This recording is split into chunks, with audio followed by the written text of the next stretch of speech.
En realidad voy a contar como cualquier mito de origen de esta apertura del instituto, ¿no? Para convertirse en ese concepto de laboratorio abierto de patrimonio cultural, un poco cuál es mi visión, mi análisis sobre cómo se ha transcurrido ese proceso, ¿no? Y lo voy a hacer para llegar luego al proyecto y contarlo con más detenimiento. Traigo estas imágenes que son de la última muestra de Venecia de arte, que me ha parecido muy interesante el uso que han hecho de los oficios y saberes tradicionales y esa relación entre la cultura y el arte, pues que se está dando también en el ámbito artístico, y cómo esa reutilización creativa de esos saberes, ¿no? Y precisamente esta de este contenedor, esta NASA, esta red que veis ahí, pues tiene que ver con una idea. Bueno, que hay una antropóloga que decía, se llama Elizabeth Fisher, que decía que la innovación, el origen de la innovación y de la capacidad creativa del ser humano no viene tanto de, digamos, de su dominio de la naturaleza, sino el de haber generado estos contenedores que son útiles para los cuidados y para el mantenimiento de la humanidad, ¿no? Y que ha generado pues todas estas artes y objetos y artefactos que sirven para cuidar, para contener bayas, para recoger nueces, y que ponen un poco en valor esa visión del patrimonio que yo quiero también poner en valor, que son esas voces más silenciadas que tienen que ver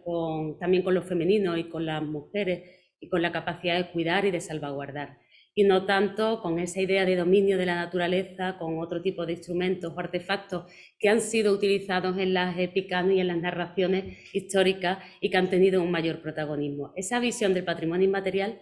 también, ¿no? O ese concepto de patrimonio inmaterial redunda en esta idea que quiero presentaros. Pero esto como mera introducción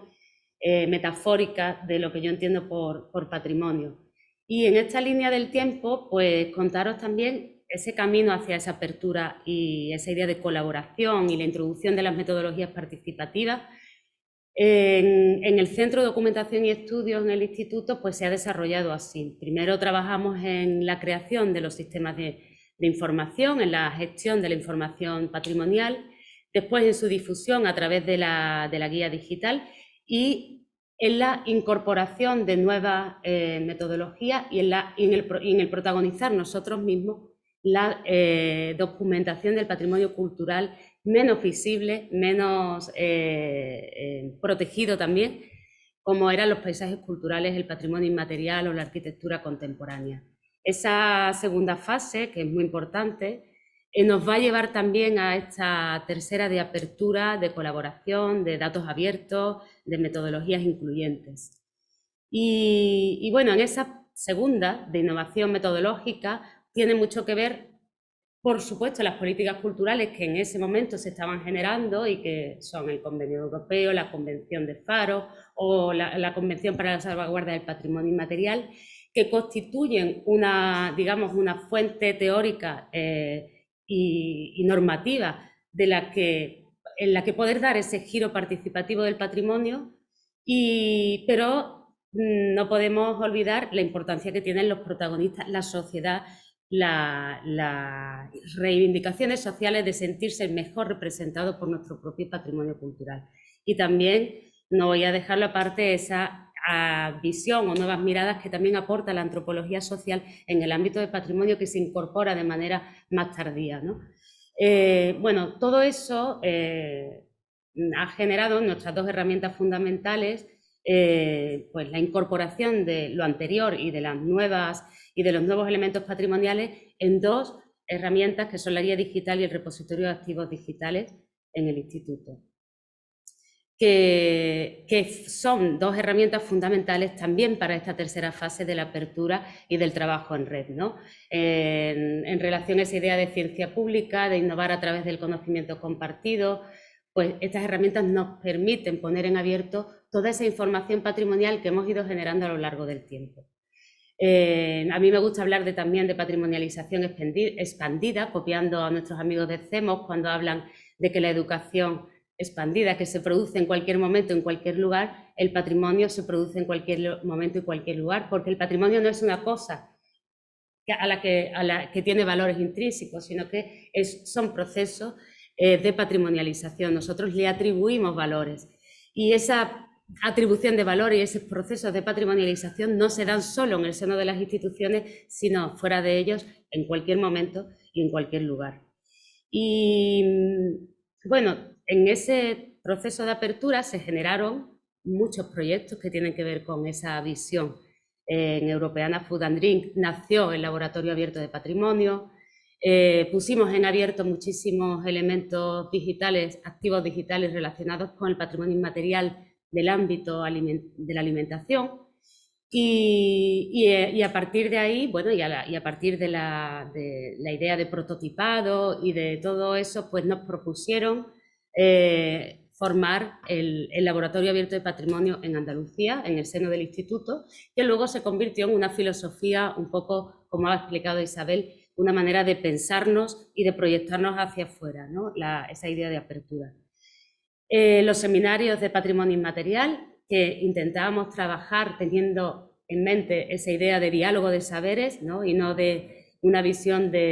jerárquica del conocimiento académico frente a los demás, y nos permitieron poner en valor y darle protagonismo a esos,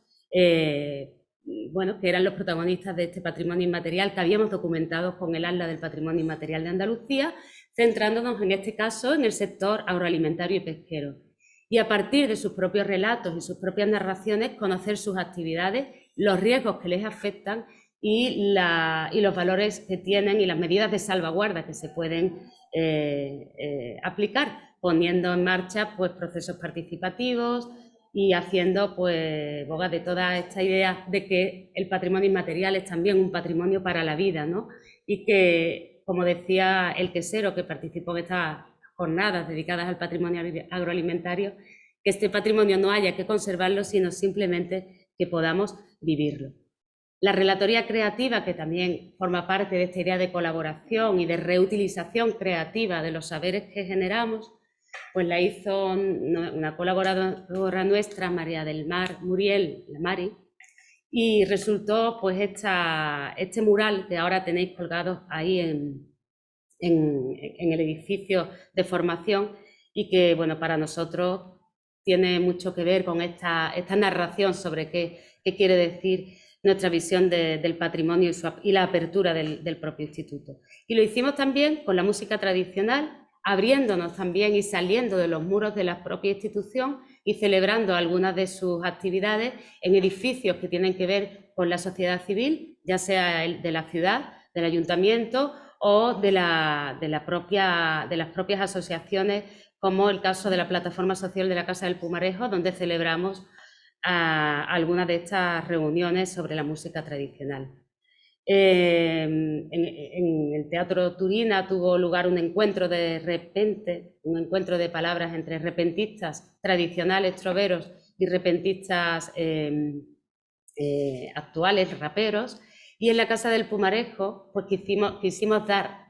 de nuevo esa visión de este juego entre patrimonios donde mujeres que pertenecen a elementos representativos de la tradición oral andaluza, que son las cruceras de Lebrija o de Almonester la Real, o bueno, las que practican bueno, las zambombas de la zona de Arcos de la Frontera en Cádiz, se reunieran y hablaran de los aspectos que tienen que ver con esa relación entre la tradición oral y la mujer, y que lo hicieran en ese contexto de la Casa Grande, que también se llama Casa Grande del Pumarejo, de alguna manera porque le diera un contexto que fuera, que no convirtiera este acto en algo impostado, sino que de verdad fuera una relación simbiótica entre el espacio inmueble y las actividades que se celebran y le dan vida a ese espacio. Y así fue, bueno, pues se creó esa simbiosis de una manera muy sentida y le dio la bienvenida a todas ellas, pues la única residente que quedaba de Felisa en la Casa del Pumarejo hasta hace poco tiempo que desgraciadamente falleció, y se produjo, bueno, pues un diálogo de escucha, de respeto y de admiración hacia el otro, pero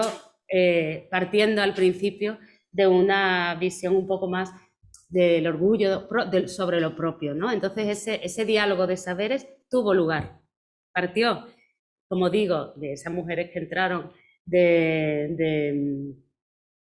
las corraleras de Lebrija, que entraron ya cantando y tocando sus instrumentos y demás, hasta que de repente se produjo el momento para poder escuchar lo que otras hacen, y ese diálogo entre los patrimonios y entre los saberes es lo que nos parece interesante destacar en este sentido. En ese seminario participó también Rubén Alonso con uno de los proyectos que trajo, que es el de Antropolux, que va a formar parte actualmente del Laboratorio Abierto de Patrimonio, y también, como no, lo voluble con la participación de, no está por aquí ya Pedro Jiménez, en una mesa muy, muy interesante de mucha remezcla entre ellos, porque aquí tenéis algunos de los participantes, eran mujeres que son las que representan el Chacarrá de Tarifa, las que mantienen el Chacarrá de Tarifa, algunas de ellas ya fallecidas también, como Juana Heredia, y otro, este señor de aquí, que es de una cuadrilla de verdiales y estudioso de los verdiales en la zona de Málaga. Y bueno, en ese momento lo voluble Pedro presentó el vídeo de Raverdial, que es una especie de remezcla entre el verdial y una rave, y bueno, pues se generó la hilaridad entre ellas porque no podían comprender muy bien de qué se trataba esa reutilización creativa de su propia tradición oral. Pero al final se produjo la remezcla también en directo entre la gente del verdial y del chacarrá, y en ese momento, bueno, pues se dieron cuenta de que el chacarrá de Tarifa y el estilo Comares del verdial eran muy parecidos, que tenían la capacidad de remezclarse entre ellos, y se produjo todo este diálogo entre todos esos saberes y esas tradiciones musicales. Eso genera a su vez otras colaboraciones dentro del instituto. Nuestras compañeras se sienten inspiradas para contar y relatar, no solo de manera ilustrada como hizo la Mari, sino con un cuento creado para niños, la historia de estas diferentes tradiciones musicales en Andalucía a través de esta publicación, Candela Canela, dirigido al público infantil, que además pues, tuvimos la oportunidad de llevarla también a la biblioteca del instituto y hacer un cuentacuento con otros colaboradores que son Piratas de Alejandría, y transmitir los saberes que tienen que ver con el patrimonio inmaterial de esta forma, no solo a través del dibujo y esas relatorías pictóricas que empleamos, sino también de esta forma de narración dirigida a un público que normalmente no se dirigen los informes tan sesudos que muchas veces hacemos desde el ámbito patrimonial. Colaboraciones con el ámbito museístico, del Atlas del Patrimonio Inmaterial expuestos en el Museo de Artes y Costumbres Populares, y dialogando con los objetos que hay en el museo que tienen que ver con esos elementos que hemos documentado en el Atlas, y haciendo hincapié en la importancia de los procesos que hay detrás de cada uno de los objetos, bueno, que tuvieron o que tienen importancia, y esa forma también de recopilar de manera participativa entre los visitantes, algo que hay que recoger de vez en cuando, según nos dicen desde el museo, porque no para de rellenarse, ¿no? de aportaciones sobre qué patrimonio inmaterial o con qué patrimonio inmaterial te sientes identificado. Todo eso nos ha llevado a grandes reflexiones acerca también de cómo salvaguardar, qué instrumentos emplear para salvaguardar el patrimonio inmaterial, y siempre relacionando el concepto de salvaguarda con esa idea de comunidad patrimonial amplia, con la necesidad de crear mapas de agentes que representen a todos los tipos de agentes que tienen que ver con los procesos de patrimonialización, sin reduccionismo, sin conservadurismo, respaldando esas iniciativas sociales que conducen de alguna forma a la biodiversidad, a la igualdad y a la diversidad cultural, y limitando los obstáculos que se puedan plantear. No podemos hacer más porque somos una institución de carácter regional que nos dedicamos, en nuestro caso, a la documentación, a la formación o a la intervención. Entonces, como decía Jesús, honestamente hay que situarse en qué papel podemos jugar, y el papel que nosotros podemos jugar es este, ¿no? El de intentar crear esa sinergia, respaldar esas iniciativas sociales y defender un poco este concepto amplio de patrimonio. Intentamos un poco decir qué es un plan de salvaguarda de patrimonio inmaterial y llegamos a la conclusión de que debe ser un acuerdo social, pero también un pacto administrativo. Y bueno, intentamos también ahí documentar, representar esa idea de red, de comunidad, de diferentes tipos de ideas, de agentes y de procesos que tienen que ver con el patrimonio. Y con esta imagen, antes de entrar en la PAT, que no sé cuánto tiempo me queda, con esta imagen retorno a la del principio que os decía del contenedor. La Relatoría Pictórica, en el tercer seminario que dedicamos al Plan Salvaguarda, Mari,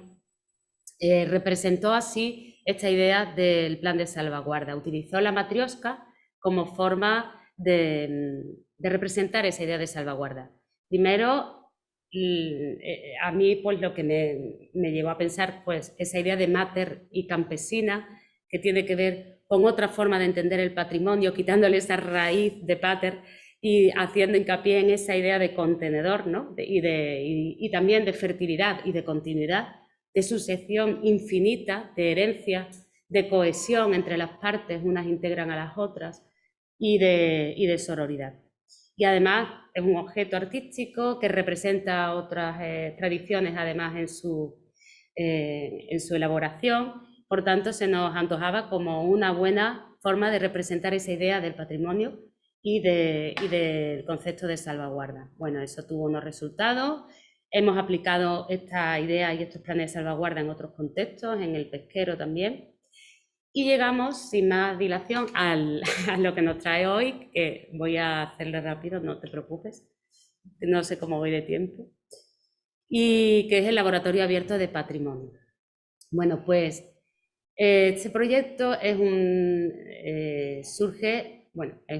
se financia a través del Plan Andaluz de Investigación. Solicitamos el proyecto y nos lo conceden con muy poca financiación, pero con la suficiente para hacer cosas y contando con el trabajo de todos nosotros conseguir hacer cosas, algunas de ellas interesantes. La idea es seguir incentivando la participación social y la gobernanza a través de diferentes instrumentos, uno de ellos es la Red de Agentes del Patrimonio Cultural. Y por otro lado, seguir profundizando en esa idea de que el instituto o nosotros como institución no podemos trabajar solos en patrimonio, sino que debemos abrirnos e incorporar la innovación social que está relacionada con lo que son nuestras funciones, además del patrimonio cultural, ya sea la documentación, la formación o la intervención en el patrimonio. Es decir, resignificar la gestión patrimonial, potenciar nuestro papel mediador, poner más énfasis en esa relación entre innovación social y gestión, favorecer esa idea de gobernanza que tiene que ver con la cogestión, si fuera posible, que es muy difícil porque seguimos moviéndonos en un ámbito donde hay, no tanto en el instituto, pero sí en las instituciones patrimoniales, una visión muy vertical de la gestión patrimonial y es difícil cambiar esa dinámica y bueno, pues conseguir que todos esos contenidos digitales estén en abierto como están y puedan ser reutilizados por otros, ¿no? Generando esas metodologías, esos contenidos en abierto y promover, como digo, su reutilización, no solo por el sector infomediario, pero también por el sector creativo. Bueno, ¿qué hemos hecho en relación a esto? Pues, en principio, dentro de la institución hemos tenido que repensar algunos de los procesos, y estamos todavía en ello, relacionados con la participación social. Hemos creado el proceso, digamos, de una manera sistematizada de la red de agentes informantes del patrimonio cultural, del registro de paisajes y de la gestión de las relaciones con los grupos de interés, sobre todo desde los servicios especializados en intervención. Por otro lado, pues hemos creado de una vez, que ya venía pensándose desde hace muchos años, la red de agentes informantes del patrimonio cultural. Se hizo por una resolución del director y ahora mismo tiene un espacio web en el IAPH donde diferentes agentes patrimoniales pueden darse de alta en esa red y colaborar en ella aportando información sobre patrimonio cultural que tenemos en la guía digital o bien aportando información sobre los proyectos que desarrollan. Todo ello está en el repositorio, si nos mandan información la introducimos y bueno, la autoría es de la institución, persona, agencia que lo haga, pero también de la red de agentes como ente. Y bueno, pues toda esa información, tanto de memorias e informes como de fotografía y demás, está incrementando la información de activos digitales que tenemos actualmente en el repositorio Javi. y en la guía digital de patrimonio cultural. Javi. Otra de las ideas que tenía este proyecto es conocer mejor la metodología y aplicarla peer-to-peer, esa idea de trabajar horizontalmente, esa idea de diálogo de saberes, que tiene mucho que ver con las formas en las que viene trabajando CEMOS, que es otro referente en este sentido para nosotros, y bueno, para conocerla mejor, el Instituto y CEMOS 98 hicieron un hackcamp sobre patrimonio cultural y turismo sostenible en Baeza, se celebró en Baeza, y en ella pues yo participé porque sobre todo tenía interés en conocer mejor esta metodología aplicada al ámbito patrimonial. Yo ya había hecho cursos incluso con CEMOS sobre este tema y bueno, de alguna manera también las metodologías participativas que utilizamos nosotros se parecen en gran medida. Pero bueno, fue otra de las actuaciones que hicimos y de manera bastante participativa en uno de los retos que nos plantearon. Y bueno, ese proyecto de laboratorio abierto de patrimonio cultural, pues lo estamos desarrollando con distintos casos de estudios. Estos casos de estudios tienen que ver con elementos que, como tú dices, los procesos de patrimonialización que se han dado en torno a ellos, pues tengan que ver, desde mi punto de vista, con actuaciones relacionadas con la innovación social y, bueno, pues que no surgen de visiones verticales del patrimonio, sino que se dan desde abajo hacia arriba, que reúnen a agentes sociales de diferente tipo, tanto institucionales como de la sociedad civil, como académicos, etcétera. Y bueno, que generan prototipos que se ponen a prueba y que nos permiten seguir analizando en qué medida bueno, el patrimonio puede servir para cambiar y transformar las cosas, ¿no? En el caso de estudio 1, dedicado a las técnicas constructivas tradicionales en Andalucía, hemos recogido y visitado casos de innovación social en este ámbito. Una de ellas es con los hornos de cal de Morón, por supuesto, con lo que llevamos trabajando desde hace tiempo. Una colaboración más puntual con una asociación que se acercó a nosotros, que quiere recuperar una aldea en una zona del Andévalo, en Huelva. Y bueno, también esta visita a una calera de Aracena, de Santa Ana la Real, que se puso de nuevo en marcha gracias a la colaboración de otros caleros, los de Morón, y bueno, crearon de nuevo este horno de cal que está abandonado y que forma parte de la historia material de Santa Ana la Real, pero que no está activo como actividad viva actualmente. Bueno, pues se puso en marcha y participaron, como digo, otros caleros de otras zonas de Andalucía. Y un taller participativo sobre técnicas constructivas tradicionales en torno a la piedra seca en Almería, en el que, bueno, también participó en todos estos casos. Aquí tenemos a dos de los investigadores del proyecto, a Niceto Delgado, que está ahí detrás, y a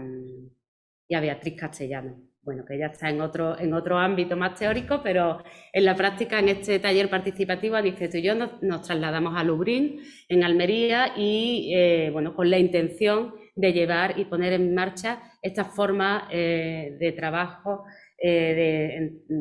participativos, con dinámicas participativas, en los que ningún saber quede minusvalorado o callado porque no tengamos los instrumentos para obtener esa información, ¿no? Yo creo que con los métodos que empleamos nadie tiene preponderancia sobre nadie, ninguna voz sobre ninguna voz, y bueno, nos permitió crear esa idea o esa simiente para crear un plan de salvaguarda sobre la piedra seca en Almería. También hubo una documentación pictórica que nos acompañó, no solamente durante el taller, sino también en el trabajo de campo que hemos ido haciendo en esos días, sobre las técnicas de piedra seca a distintos balateros y balateras de la zona. Y bueno, otro de los casos de estudio, el caso de estudio 2, es sobre música tradicional andaluza y estamos haciéndolo en colaboración con Antropolux. Lo que estamos intentando es analizar la documentación que hay sobre el Atlas del Patrimonio Inmaterial, utilizar una herramienta que ya ellos han creado, que es Play Antropolux, pero desarrollar algunos elementos de esa herramienta para que pueda ser utilizado para la incorporación del archivo sonoro del Atlas, para la grabación de nuevos archivos sonoros y para la reutilización creativa de todo eso, la remezcla, en el seno de los espacios escolares. En este caso queremos llevarlo a un instituto de los Pedroches en Córdoba. En ese boceto de programa que tenéis ahí, pues hemos intentado, ¿no?, definir. Antropolux es un acercamiento creativo a la etnomusicología desde la remezcla cultural para celebrar lo común en lo diferente, y el Atlas pues contiene una serie de elementos del patrimonio inmaterial, entre ellos la música tradicional, y queremos generar de una manera colaborativa esa fusión en las aulas para que se utilice la tradición oral de manera actualizada, creativa, y que sirva para crear y generar nuevas ideas y nueva música también, ¿no? Otro de los casos de estudio es el de PAX, está en el hábito urbano. Estamos colaborando con una de las iniciativas del ámbito social más interesantes en el hábito urbano que se está produciendo en Andalucía. Y bueno, en este caso, pues ellos están intentando hacer ciudad de otra forma, ¿no? Sabéis que el hábitat y los patios de la Casa de Córdoba,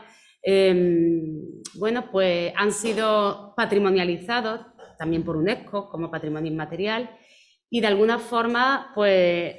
han sido utilizados de una manera muy evidente como un elemento de atracción turística, ¿no? Y esto ha generado algunas veces pues formas de hacer ciudad muy distintas a las que consideramos que son interesantes, ¿no? La gentrificación, la turistificación, el abandono de estas casas, patios en manos de, bueno, pues de otros procesos que no son los de habitar la ciudad, como proponen, sin embargo, desde PAX, con ese marco conceptual de Faro detrás, ¿no?, de la Convención y el Convenio de Faro del Consejo de Europa, de crear esa comunidad patrimonial para reutilizar estas viviendas. En este caso, la reutilización pasa por un proceso de restauración, de rehabilitación y de acondicionamiento de las viviendas para volver de nuevo a esa idea de hábitat relacionada con la casa-patio por los habitantes de Córdoba de distintos tipos que quieren volver a utilizar este tipo de edificios con todo lo que significa de formas de vida, de formas más ecológicas de